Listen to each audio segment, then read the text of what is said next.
So hello guys, in this video we are going to solve this problem. So in this problem it is given that there are two semicircles.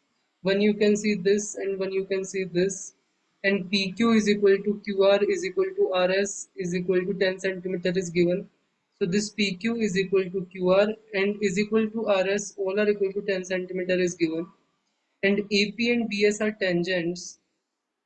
So you can see this AP and this BS are tangents.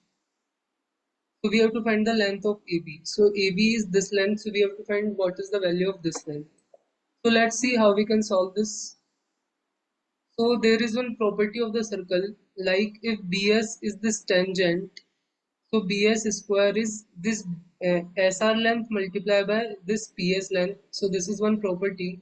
So we know SR length as 10 and this whole length will become like 10, 10 and 10 addition it will 30 because all length are given as equal to 10. Like this is 10, this is 10, this is 10. So this whole will become like 30 centimeter and this will become like 10 centimeter. So from here you can find the value of BS length. It will come like 10 root 3 centimeter. So now you can see this figure. So let's say this AB length is X. So our goal is to find the value of AB length. So our goal is to find out the value of X. And let's say this angle is theta and this angle is phi. So what we can write like this AB is equal to X and this whole length we calculated as 10 root 3. So we can write this AS length as 10 root 3 minus X. And O is the center of this smaller semicircle, and we know this RQ distance is 10, so this will become like 5 and this will become like 5, and this OM is also equal to the radius, so this will also become like 5 because this is the radius of this smaller semicircle. And you can also write like this because Q is the center of this bigger semicircle.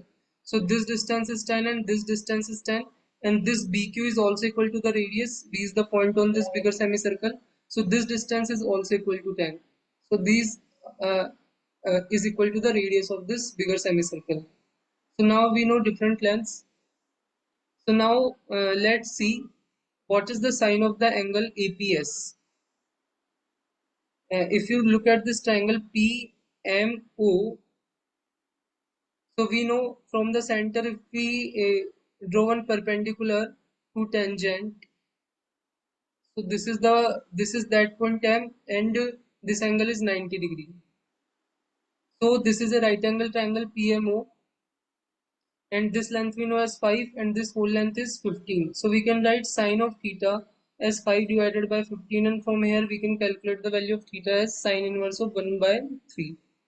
And similarly, this Q, B and S triangle, this angle is 90 degree because it is the perpendicular from the center to tangent. So this angle is 90 degree. And here we know this length as 10 and this whole length as 20 we know. So we can write the sine of phi as 10 by 20. So it will become like sine inverse of half this angle phi.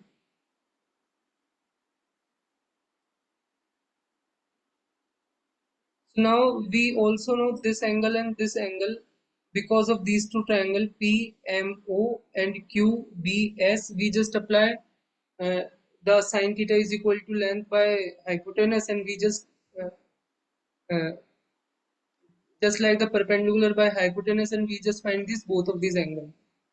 So let's assume this angle is angle PAS. So what is the value of this angle? Now you look at the triangle APS. So this A, this P, this S, we just calculated this angle and this angle. So we can subtract these two angles from 180 and we can find the third angle like this. And now you take sine on both sides. So sine of the angle PAS is sine of 180 minus, let's assume this angle as A and this angle is B. So this. So sine of 180 minus something is simply sine of A plus B. So it is sine of this angle A and this B. So how we can open sine of A plus B? it is simply sin A cos B plus cos A sin B. So what is the sine inverse of 1 by 3? It is simply 1 by 3, and similarly here one term will come like sine of sine inverse of half, so it will become like that. So sine A and cos of the angle B and cos of angle A and sine of angle B. So this is simply 1 by 3 and 1 by 2. This is and this value sine of sine inverse of half is simply half. So now the remaining things are this cos inverse of this. So now you look at this triangle like this is 1, this is 2.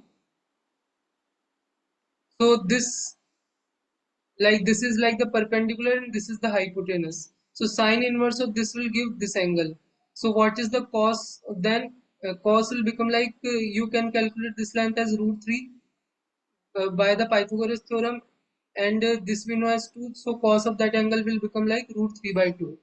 And similarly, if you draw one triangle in which the length is 1 and hypotenuse is 3, so this will become like 2 root 3.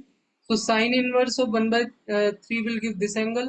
So what is the cos of that angle? It will simply the 2 root 2 divided by 3, like the base divided by the hypotenuse. So from here you can calculate the sine of this angle. It will come like root 3 plus 2 root 2 divided by 6. So now we know sine of that angle also.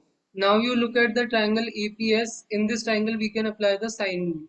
So if you apply the sine rule, it will become like sine of theta divided by this perpendicular divided by this opposite length like AS, and sine of angle APS or sine of angle PAS and divided by this opposite side length as PS. So you can simply apply the sine rule, and we know from our previous calculations as sine theta value is 1 by 3, and this AS length we also know it is tan root 3 minus x, because this hole is tan root 3 and we just subtract this distance x, so the AS distance will become like tan root 3 minus x. This sine of angle PS we just calculated as root 3 plus 2 root 2 divided by 6.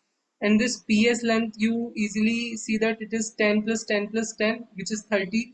So by just simply applying the sine rule, we can find one relation between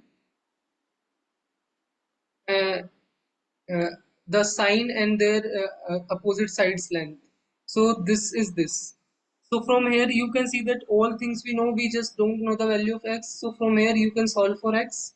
So x you can solve, and after solving it will come like 22 root 3 minus 24 root 2, and it this x is that value that we have to find out in the problem. So it is equal to the AB length that we have to find out. So in this way we can solve this.